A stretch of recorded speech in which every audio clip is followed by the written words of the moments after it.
Good morning, everybody. Welcome to the Work Opportunity Tax Credit and how to apply for it and how to go through the process. So please feel free to put your name and your business in the chat to connect with other people here.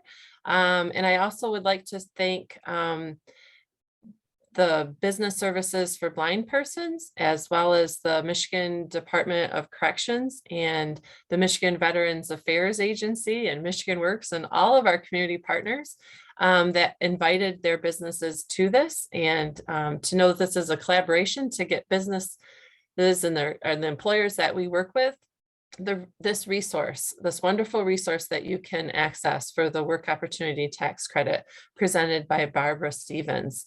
So Barbara Stevens works at the Unemployment Office. She is the program director and manager of this program. So she is the go-to person with all of the answers, and she is an amazing communicator, responds very quickly and efficiently. And I appreciate you, Barbara, for being here and going over this wonderful program with us. So I will turn it over to you.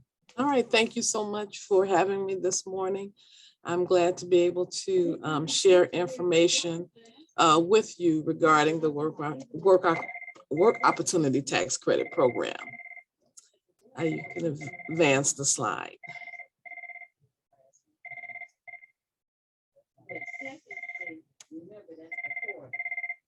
Okay, we say win with WOTC for Michigan businesses, and that's because currently the state of Michigan has approximately over 200,000 employers, and yet only a fraction of those employers participate in the Work Opportunity Tax Credit Program. A little over 2,000 actually participate in the program. So that is one of the reasons why I am doing the presentations even for today, is to provide more information about the program and the tax advantages that's available to employers. Next slide, please. Okay, what is WOTC? Okay, the Work Opportunity Tax Credit, known as WOTC, WOTC, is a federal program that provides tax credits to employers who hire individuals that are eligible for the various target groups. And there are 9 target groups within the program. And it's for long or short-term TANF, which is a temporary assistance to needy families.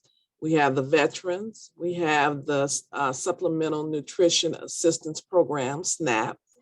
We have the Designated Community Program, Designated Community target group, which for Michigan, the 2 is Empowerment Zone, which is in the Detroit certain areas of the Detroit area, and then the Rural Renewal Community, which are counties that are located in the Upper Peninsula. We have the Michigan Rehabilitation Services, MRS. We have the Returning Citizens, known as the ex-felon. We have Supplemental Security Income, SSI, and we have the Long-Term Unemployed Recipient. Next slide. Now, there was a statement made in the Guardian, that was last year, February of last year, that Michigan plus WOTC reduced unemployment. And this is what the Guardian had stated regarding the program. The Work Opportunity Tax Credit encourages you to hire employees, but not just any type of employee. This credit is for small businesses who hire certain veterans, people off of welfare or out of prison and rehab, and most importantly, those that have been long-term unemployed. And long-term is defined as more than 6 months. And we all know that this recession has created a lot of those kind of workers. And that was from the Guardian back in February of 2021. What can WOTC do? Well, employers can earn a tax credit for each qualifying worker that they hire. And that tax credit can range anywhere from $1,200 to as much as $9,600. And the credit depends on how long the employer, how long the new employee was unemployed, the employee's salary, as well as the number of hours that the new hire worked in the first year of employment. But the best part is that there is no limit to the number of qualifying individuals an employer can hire to qualify for this tax credit. WOTC, federal tax reduction example. Now, this is just an example of, and we'll just say employer A, a Michigan employer A. And in 2020, this employer hired 290 unemployed veterans. And of those 290 employed veterans, 288 of the veterans were unemployed for a minimum of 6 weeks up to 6 months. And that resulted in a $2,400 credit for each worker.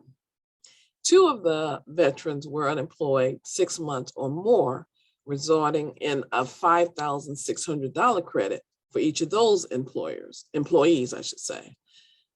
And so this employer's potential tax credit in 2020 for hiring these individuals or hiring these veterans is $702,400. And this amount does not include individuals of who they may have hired in any of the other targeted groups. Okay, next we'll review the target groups, and I'll just do a brief overview of each one. The first one is short-term TANF, and TANF again stands for Temporary Assistance for Needy Families. And this is an individual who received or who is a member of a family that may have received some type of assistance for at least a period of 9 months. And that's the short term. Long-term TANF, that is an individual who received or was a member of a family that received assistance for at least 18 months and a little longer.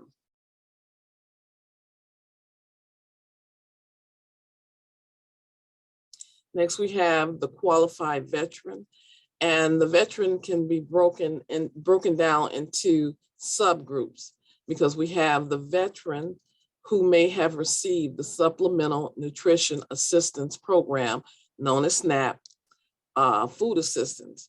So we have the veteran who have received food assistance. We have the unemployed vet who has been unemployed for at least 4 weeks, but less than 6 months in the 1 year prior to being hired. Then we have the unemployed veteran who was unemployed for at least 6 months or more in the year prior to being hired. We have the disabled veteran who is entitled to compensation for service-connected disability and who was hired 1 year or within the year of being discharged or released from active duty. And then we have the disabled veteran who is entitled to compensation for service-connected disability, who has been unemployed for a period totaling at least 6 months in the year prior to being hired. Next, we have, returning citizens, an ex-felon, and a qualified ex-felon is a person hired within 1 year of being convicted of a felony or being released from prison after serving time for a felony. We have the designated community recipient. And this is a person who is at least 18 years old, between the ages of 18 and 39, resides in one of the following areas: the empowerment zone, an enterprise community, or renewal community. And as I stated earlier, Michigan has the empowerment zone, which are areas within the Detroit area. And we have the renewal community, which are locations in the Upper Peninsula. Currently, we don't have the enterprise community. So we just have 2 of those 3. And then the individual must continue to reside in that location or in those areas after employment. We have the summer youth employee, who is a young person that's 16 or 17 years old, who is employed between May 1st and September 15th. And this person may not have been employed prior to May 1st. And then also the individual resides in the empowerment zone or the renewal community. We have the vocational rehabilitation referral. And this person is a person who has a physical or mental challenge and has been referred to an employer by either a state plan such as MRS, an employment network, an employment network plan under the Ticket to Work program, or a program carried out by the Department of Veteran Affairs. We have the Supplemental Nutrition Assistance Program, SNAP recipient. This person is between the age of 18 and 39 years old and have received some type of food assistance or either a member of a family that received food assistance for 6 consecutive months on or before being hired. We have the SSI recipient, which is the Supplemental Security Income recipient. And this person here receives some type of SSI benefit for any month ending 60 days before hire. And then lastly, we have the Qualified Long-Term Unemployment recipient. And this person is an individual who has been unemployed for not less than 27 consecutive weeks, and also who has received some type of unemployment compensation for some of that period or all of that unemployment period. But they must have at least received at least 1 week of unemployment to qualify. Okay, here we have a chart of the WOTC tax credits. And as you can see, in the first column is the target group. And then the second 2 columns are the possible tax credits based on the number of hours worked.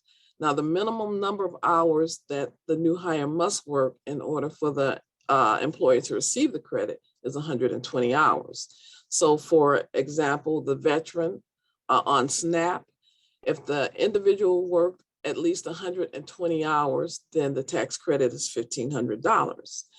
If the individual worked at least 400 hours or more, then the credit increases to $2,400. And then the same far as for, say, for instance, long-term TANF, you get the employer will get $2,500 if the new hire works at least 120 hours. And then if that same individual works 400 hours or more, that increases up to $9,000.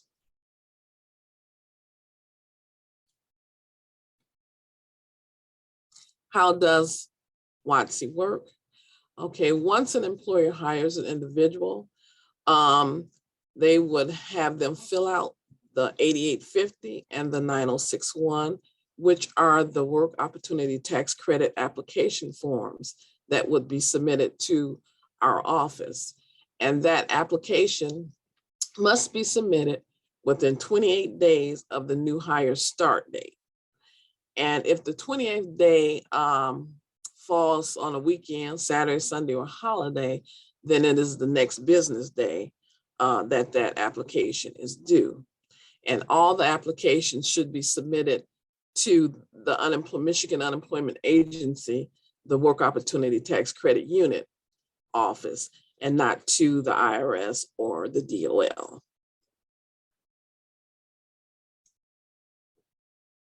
How does WOTC work?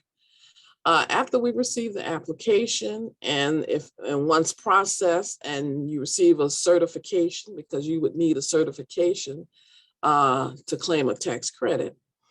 Once we receive and issue a certification, the employer would use that certification along with the IRS form 5884 to submit for the credit with their federal taxes. And if the business is tax exempt organization, it would be the form 5884C. And as I stated previously, the employer must employ that worker at least 120 hours in that first year in order to be eligible for the tax credit. And employers also must retain and keep the application, the 8850, the 9061, and any supporting documentation, such as the DD 214 for veteran, retain that for at least 3 years. Who's not eligible for the work opportunity tax credit? Okay, for an employer, any relatives or dependents of the employer, such as your sons, daughters, stepchildren, spouse, father, mother, brother, sisters, stepsisters, stepbrothers, nephews, nieces, uncles, aunts, cousins, or in-laws. So your immediate family or family members are not eligible for the tax credit for your business if you are the owner of that business. Also, to former employees. So if an employee worked for you previously, whether it was 10 years ago or what have you, they would not be eligible for the tax credit for your business. And of course, the majority owners of a business is not eligible for the tax credit. Here are some of the comments on the program, on the WOTC program by some employers and service providers and employees. Handled properly, this is an excellent credit for even very small businesses to try to snag. Companies that don't take advantage of these programs are missing out on great opportunities. What more could an employer want than a proven worker that comes with the cash rebate attached? Encouraging employers to hire those who have the most trouble finding work is good policy. And since veterans are trained, disciplined, loyal, highly skilled, they have the potential to positively influence the spirit of your company. All businesses should consider hiring them. And if for more information, on the program, you feel free to contact our office. We have a toll-free number, which you see on the screen, 1-800-482-2959. And also, too, you can find information on our website at www.michigan.gov/ we have our own website now, so it's /WOTC, WOTC, instead of UIA. The next presentation or slides are how to apply for the work opportunity tax credit. Now, the next couple of these slides here, this is actually a recap, and it's showing you information about the credits that is available for the various target groups and the amount that is available if the person worked the minimum 120 hours, as well as if they work at least 400 hours or more for each of the individual target groups. And then the application process. Again, once an individual is hired, the employer would fill out that information, have the new and hire fill out the 8850, sign and date it, as well as the second page of that 8850 would have to be signed and dated by the employer. And then the 9061 can be filled out by either the new hire, the employer, or if the employer uses a consultant, it can be filled out as well. And what I wanted to add emphasis on is to make sure that when submitting the application, that everything is complete and that all the required information is indicated on the application, because if the information is missing or incomplete, then we have to deny it for the information for incompleteness of that application. And then also too, some target groups such as the veteran require documentation. Designated community requires documentation.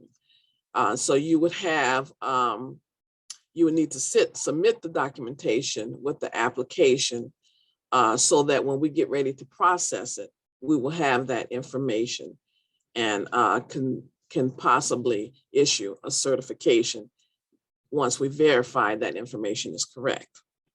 Also too, if an application is processed prior to receiving documentation, and we will deny the application, and we will indicate the reason for the denial because we need the documentation. But you will have at least 1 year from the mail date on that determination to send us the required information in order to possibly issue a certification for that individual. And also too, for the tax credit, I should mention that the tax credit, this federal tax credit can be spread out over 20 years. So if you, like the example I gave, an employer A and had over 200,000 in potential tax credit that they could claim, they can spread that over 20 years. It doesn't have to be used up in 1 year or 2 years. It can be spread out over 20 years.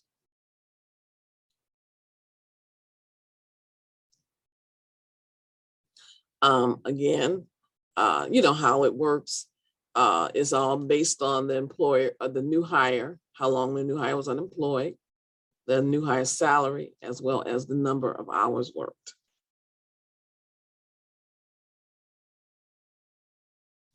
And then for this slide and the next 2 slides, it's just a breakdown of the eligibility requirements for each of the target groups that I mentioned in the previous slide. Same thing for SNAP for the disabled veteran. It's just the eligibility requirements that I mentioned. And also too, I could mention, as you see off to the side on this one, required documentation. So for the veteran, the DD-214 discharge papers, for the, well, for SNAP, I must say, I'll let you know that for SNAP, TANF, MRS, and SSI, our system automatically sends those out for verification. So there's no required documentation for those 4 target groups. That's SNAP, TANF, SSI, and MRS, because our system communicates with the other systems to verify that information. But as you see, for designated community, some of the documentation that we require is the driver's license and or the W-4, such as a voter registration card, a utility bill, or either a postmark mail, something showing that this individual currently lives at an address that is within an empowerment zone or a renewal community. And then far as for the returning citizen, I should say, you see required documentation. We do check Otis, but sometimes if it's not updated frequently enough, then you can provide one of the documents that is showing here for that individual. As I stated for SSI, we don't need any documentation. For long-term unemployed, we usually require the 9175 form, which is actually an affidavit that the new hire fills out stating that they were unemployed, gives the date, and I do believe the state, if the state isn't Michigan. If it's Michigan, we're able to see any wages earned, we're able to see if unemployment was received. But if the individual is from out of state, we utilize this form to process the application.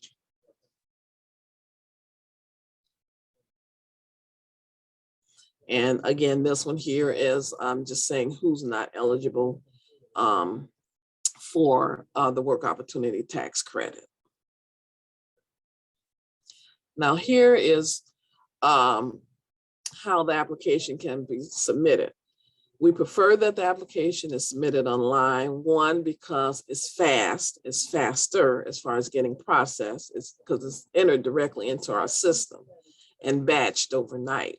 So our preferred way to receive it is online, although it can be mailed to our PO box, but that's a longer process and it has to go out for scanning to get put into our system. So we prefer the application to be sent online. So what will happen is that the employer or the service provider would need to log into their MyWAM account.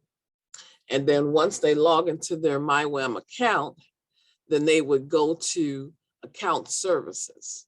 And under the account services tab is where you would find that work opportunity application link, as well as the link for supporting documentation. And I must say that when an application is submitted online, you would submit it online, but the supporting documentation, you would have to wait the next day, because what happens is that when you get ready to submit that supporting documentation, you'll have a drop-down list as far as applications that has been submitted by you. And then you would have to click on the one that document should be attached to. So actually the application has to get put into our system before you can attach the supporting documentation. Okay, and then once the employer has logged into their account and under the account services, and far as for the WOTC application, they will see a link for the 8850.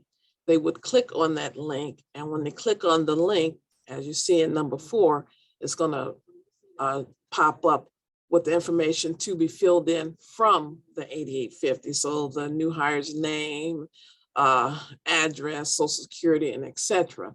And you would just follow the next steps to complete submission of the application, which would be the 8850 and then the 9061. And this is for individual applications. If the employer has more than one application, maybe they have 10, they can be submitted a bulk application. So once again, the employer would log into their account. They will select WOTC bulk application upload. Once they do that, then under number 2, the following screen, they will see the following screen below, and they would just proceed with importing the information for the application. And you can see there is a view file format. So if you click on, if that's clicked on, you can see the format that the submission must be in order to submit a bulk application, bulk of applications. Again, just want to thank you for your interest in the program. If you have any questions regarding the program, feel free to, you can contact myself or my unit. My unit's email is wotcunit@michigan.gov. And then our phone line is 1-800-482-2959. Yes, thank you. Do we have any questions, Keisha? Are there any in the chat? Absolutely. We do have a few questions in the chat. So if someone is referred by MRS or BSBP to a supported employment program, then that individual gets a job with the program, does an employer still qualify for WOTC? Okay, when the individual, if the individual was under an MRS plan or program within within 2 years of being a part of that plan, they can submit the WOTC application. The employer can to apply for the tax credit. Awesome. Thank you. Potential employees need to complete the application before the individual gets the job offer. Is that correct? Well, actually, the new hire should fill it out once he has been hired, So the application would be filled out by the individual once the employer decides that, hey, I want to hire this individual, then you would have him fill that out. So the employer can provide the documentation to the individual? Yes. What I find is that it's part of a package program, part of the hiring package, and maybe included with the application, I believe that's how many of the employers or service provider provide the application is with, the employment application. So when I think, and I've heard that be shared too as well, Barbara, where they say, here's all your W-2s and all your forms to fill out. These forms right here are volunteer, right? Like you can choose to fill these out or not. And then that's when they do that or not. Well, yeah, it's the work opportunity tax credit application is not mandatory for a new hire to fill out. If that person does not want to fill it out, they don't really have to. But that is a voluntary, form or, application. Is it 28 days in between, like from the date of start? Or do they have a grace period? Does it have to be on the first day? Okay, as far as submitting the application to us? Or the employee signing the form, does it have to be on day one, or can it be within the first 28 days of start? Okay, well, the WOTC application is due within 28 days of the new hire start date. That's the time frame for the application to be submitted to be considered timely. Anytime after that, it would be considered late. So it's that new hire start date that application must be submitted. Okay, so they could fill the form out on like day 7, and then the employer can still fill it out and send it on the day 25, as long as it gets to you. As long as we get it, as long as it's postmarked or we get it by that 28th day. Okay. There was another question regarding hours. Someone says that they utilize the program and it has been an asset. However, it would be helpful to change the 90 days to like hours worked because of COVID and the absences. That's kind of hard to track for the employer. Do you have any suggestions, or are there discussions about changing that because of some of the COVID barriers and limitations that employers are dealing with now? Okay, now as far as hours work, we don't really monitor or keep track of hours work. Our job is to process the application. That the hours worked is information that the employer has to verify with the IRS because they're getting the tax credit from the IRS. So that would be a question, for the IRS, because as I stated, the number of hours, the minimum number of hours of 120 hours, that's all part of what has to be, I guess, supplied to the IRS to verify that the employer is worthy of getting the tax credit. So we don't, once we process the application, issue you a certification, then from there is with the IRS. Got it. As far as submitting, getting your tax credit. So Gina, you asked that question. If we did not answer your question, can you put a follow-up in the chat we want to make sure that you get the information that you're seeking today. Just so everyone will know, because there was a question in the chat about receiving a copy of the presentation. In the next 1 or 2 days, you will receive a copy of the slides and the recording of everyone who registered. Let's see, next question. So for the ex-felon, can the oldest sheet be used? It has all the information except the parole agent's name. Can the oldest sheet be used? Yep. Okay, yeah, we do go into Otis and use the information that we find in Otis. So far as the sentence date, release date, and so forth, that information we do utilize Otis for. Okay, thank you. I believe you've answered this, but I'm going to put it back out there again. Someone says that they use the ADP and it's been part of the application process. Can we have them do it on their first day? And you address that. Okay, you mean filling out the WOTC application? Yes. As long as it's within the 28 days of the person starting work. If we submit a WOTC application on our Michigan WAM account, do we need to attach the 8850 form? Well, actually, when you submit an application in MyWAM, you're actually filling in the information from the 8850 and the 9061 into our system, and it goes directly into our system. So you don't have to send the paperwork to us because you're entering it into our system. So that would be like a duplication. We would end up receiving a paper copy, and it's also in our system.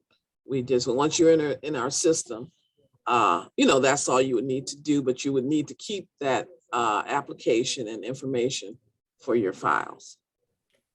This is Charlene. Can you see the screen? I'm trying to share the 8850. Yes. Okay. Okay, and this is the 8850, and this first page is what the new hire would fill out, all the information.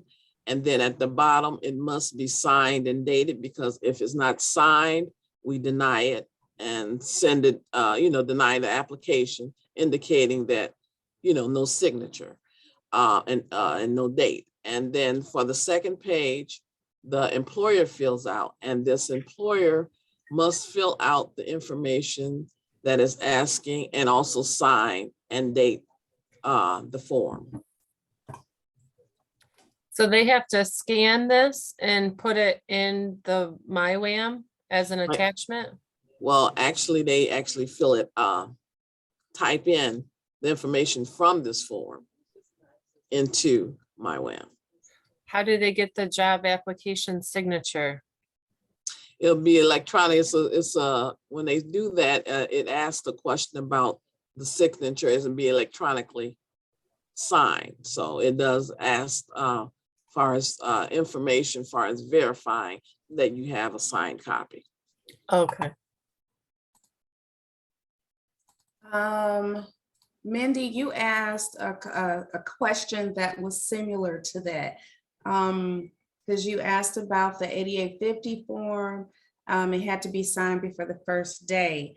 So I want to make sure that we answered that question. So just let us know in the chat if your question was answered, and we can circle back. Is this for a new employee only? That was another question.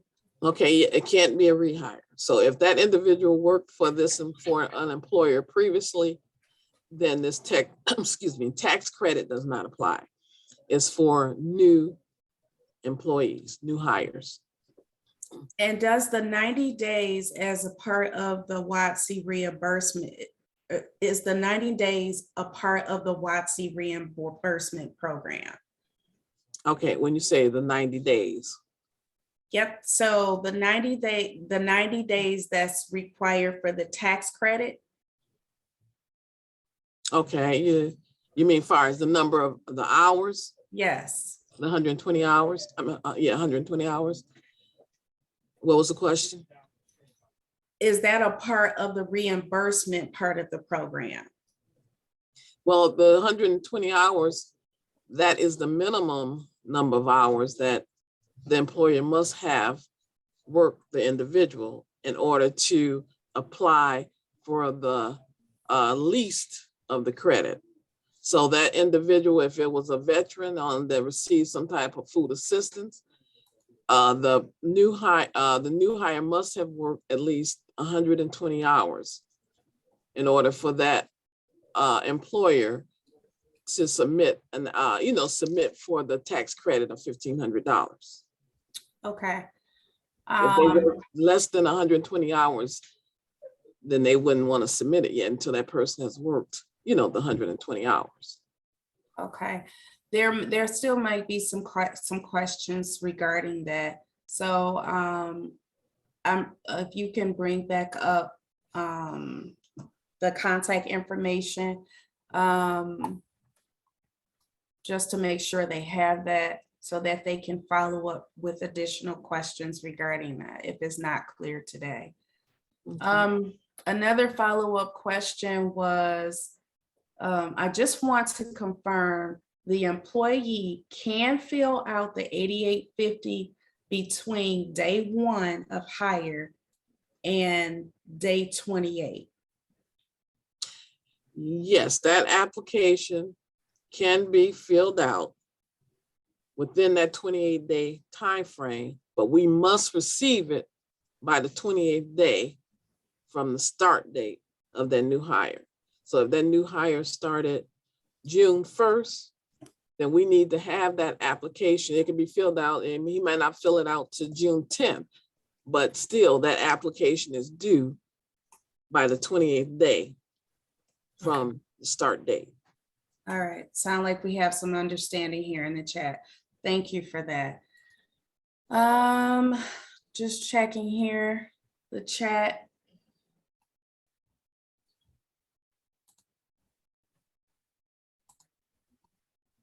I have we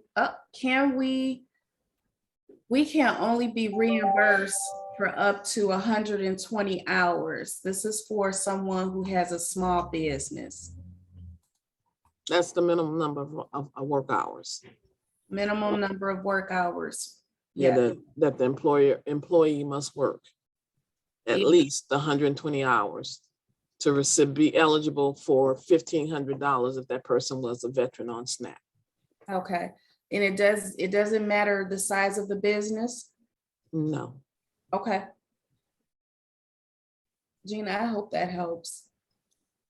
I'm trying to make sure I clarify any questions you have so that we can make sure you get the answers you need today.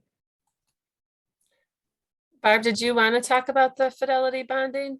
Okay, well, yes, the fidelity bonding is just another program that can help employers, and we have partnered with Fidelity Bonding, and just to provide brief information on it, because along with the WOTC program, Fidelity Bonding can help cut maybe hiring costs for employers. And what the fidelity bonding is, first of all, it's free, it's no cost to the employer, and it provides 100% insurance coverage with no deductible to employers who hire individuals who can be commercially bonded. So it protects the employers against losses that may result from dishonesty, employee dishonesty.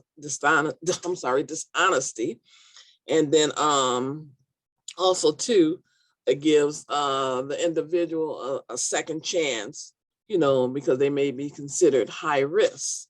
So, and then the insurance itself, the bond insurance can range anywhere from $5,000 to $25,000. And as I stated, as far as the person being unable to be commercially bonded, so it could be individuals maybe who has justice involved citizens, or it may be someone who received recovering from substance abuse or what have you. That's what this would cover. And again, it's fast because you can do it over the phone. It's free. And only thing you would have to do is contact the Michigan Works Fidelity Bonding Coordinator. And you can get more information. And as I indicated, I was told that's applying for it is done over the phone. So you don't even have to go in, as you apply for it over the phone. That's impressive. I guess I always thought bonding was for a criminal background, but it looks like it's for a variety of different populations, very similar to the special populations or targeted populations for WOTC. So it makes sense that you guys would partner together. Yes. So thank you so much for sharing that. And we'll share these documents as well. Just so everybody has them.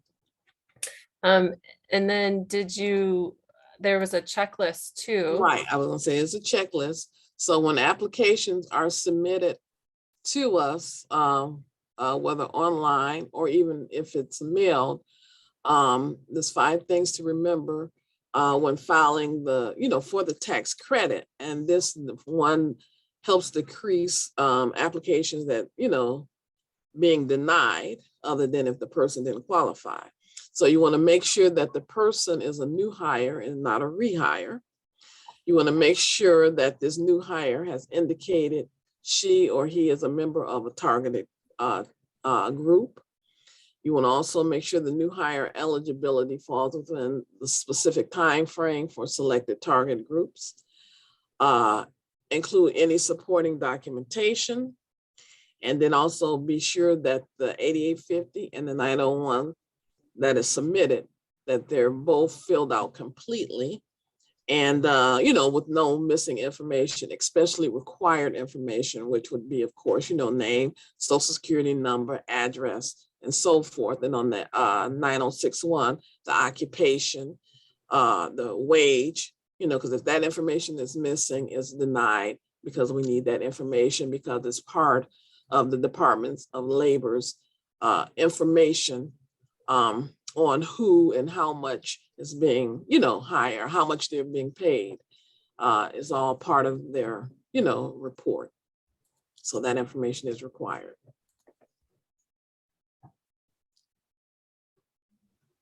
And this is the other form, correct? That Yeah. keeps getting brought up, but we haven't shared it yet. So yeah, the 9061. So yeah, we will need, sometimes we get applications, the 9061 where the starting wage is missing, we have to deny it. If the position that the person was hired for is missing, we have to deny it. We want to make sure that the target group is checked. So if the person was a veteran, or if you scan down, the person receives SNAP, TANF, or whatever the target group is, that the target group is selected. And then, as I indicated, in our system, when applications are in our system, once they're entered in our system and sent for processing, all applications are scanned for SNAP, TANF, SSI, and MRS.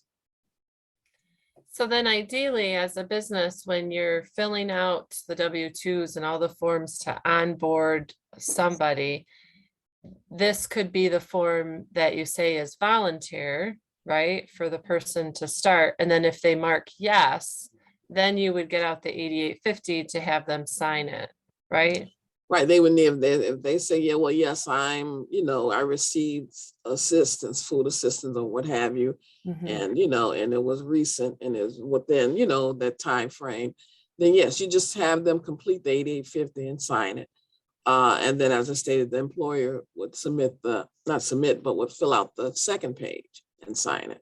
And then this form here can be completed. If you scan to the bottom, it can be completed by either the employer, or it can be the consultant, or it can be even the person themselves, but whoever is filling it out would check, that's who filled it out and Okay. sign it and date it. Now, based on and this is just a regular question in terms of the employee, is there a benefit to the employee for filling out this information? Well, it may, it gives the employer an incentive to hire an individual, if they fall within, that target group. But like I said, usually that is done, this information is filled out once the employer hires the individual. Right.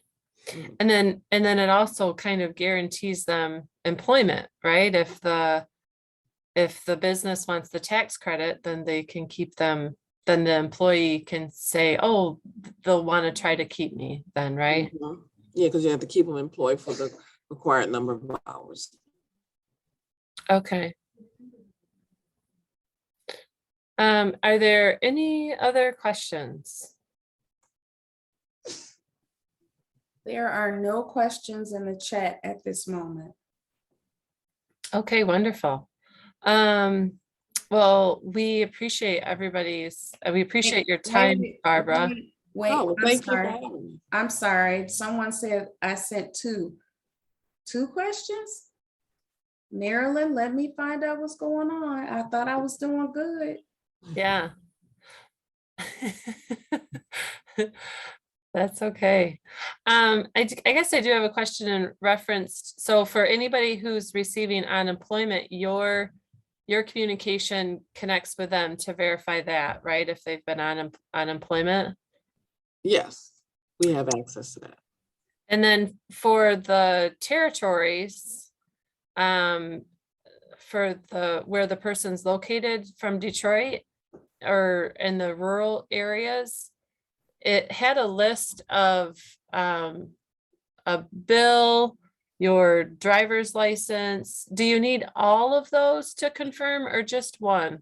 No, usually we get the driver's license and the W-4, and those others, just other items you can send. But yes, usually the driver's license and, or maybe one other such as W-4, utility bill or what have you, because we do go in and check and that the individual is at the location or the address that they say they are. Okay. Okay, Marilyn, I found them. So if someone is denied, can they resubmit an application? And then her second question is, if you don't mind, if we need to go back, that's fine.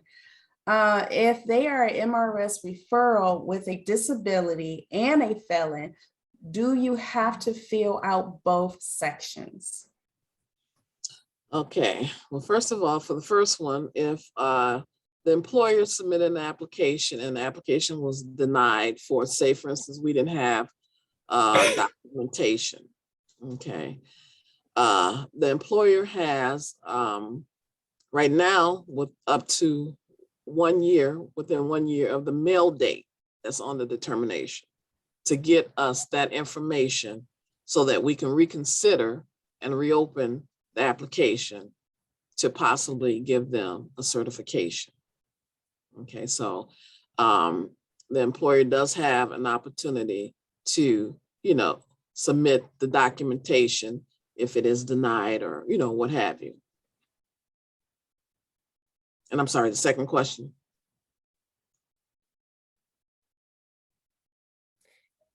If a person, I think the question was If about the felon and an MRS. If they're both, do they need to fill out both? Well, they can check if they qualify for both. You can check both. But if it's MRS is going to automatically be checked in our system. And if it comes back that person qualifies, then we would certify for MRS. Or if it came back no for MRS, but they also have ex-felon check, then we check for ex-felon. So yeah, you could check both. And if they qualify for either one, since both of those two receive the same, the same credit, then it would be, it would be whichever one the person qualified for.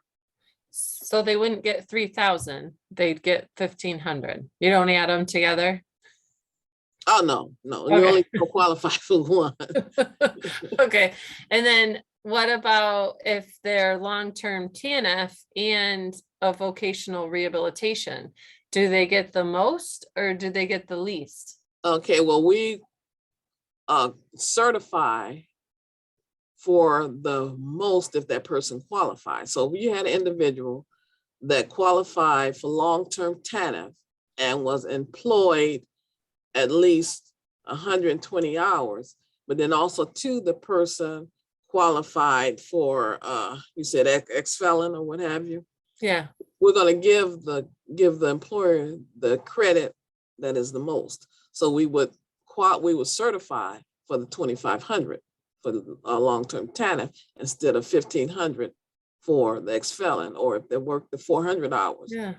then there would be the 9,000. We would qualify or certify, I should say, for the 9,000 instead of 2,400. That's great, because they don't ever do that when you're buying something at the store on sale. No, we will when we do process the application, we give the employer the credit that the new hire was eligible for. If it was one is more than the other, they get the highest one. Yeah, that's Yeah. great. It's a wonderful program and it's so underutilized. You said not Yes. very many businesses.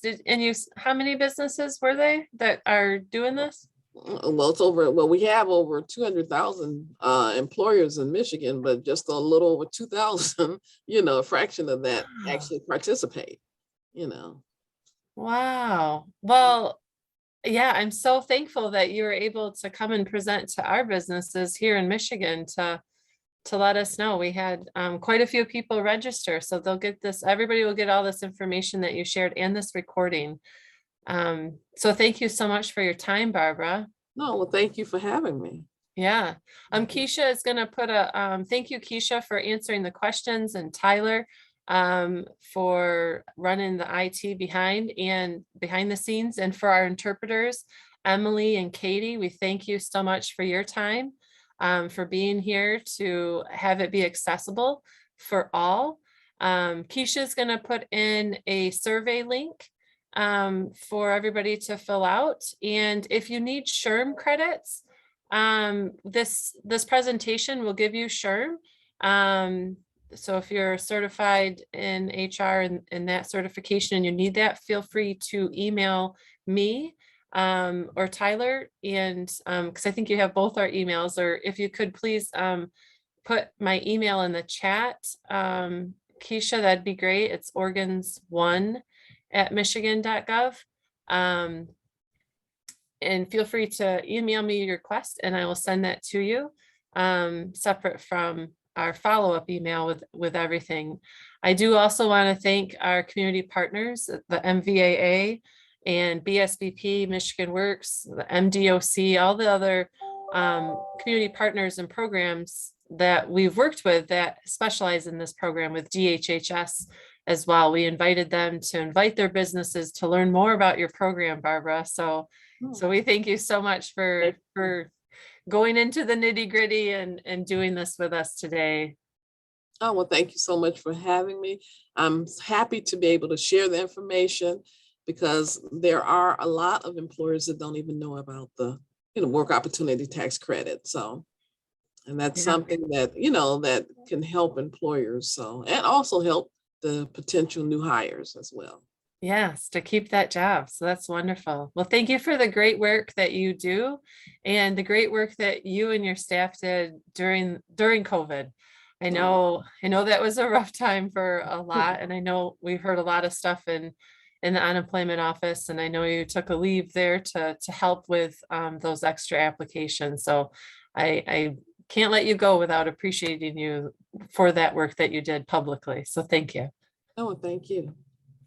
Thank you, everybody. I hope you have a wonderful day. Have a good week.